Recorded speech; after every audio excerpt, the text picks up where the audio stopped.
यशोमती ठाकूरनी जशी गांधारीने डोळ्यावर पट्टी बांधली होती तशी पट्टी बांधलेली आहे. गांधारीला दुःशासन आणि दुर्योधनाचं क्रौर्य, त्याचे कटकारस्थान दिसत नव्हते आणि यशोमती ठाकूरला मुस्लिमांमधले रोहिंगे आणि बांगलादेशी दिसत नाही. खरं जर पाहिलं तर प्रत्येक मुसलमानाच्या घरामध्ये सत्तूर आणि कोयते असतात जे जास्त घातक असतात. स्वसंरक्षणासाठी साधा त्रिशूल प्रत्येकाला दिला तर आपल्या भगिनीचं, मुलीबाळीचं, मुलांचं स्वसंरक्षण तरी करू शकतील. त्या काही बंदुका पिस्तूल नाही आहे. आणि त्यामुळं कोणत्याही गोष्टीच्या बाबतीत आकांडतांडव करायचं आणि महत्त्वाचे जे प्रश्न आहे रोहिंगे, बांगलादेशी याच्यावर कानाडोळा करायचा हा यशोमती ठाकूरचा चांगला डाव आहे.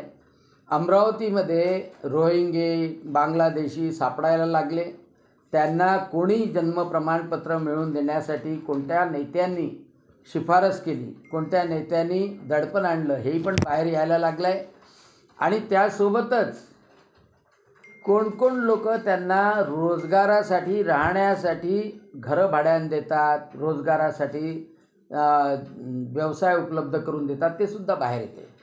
आणि त्याच्यामुळं कांगावा करण्यासाठी हे त्रिशूल जे आवश्यक आहे स्वसंरक्षणासाठी, आणि त्यामुळं यशोमती ठाकूरनी डोळ्यावरची पट्टी काढावी आणि जागृत होऊन पाहावं समाजामध्ये काय सुरू आहे.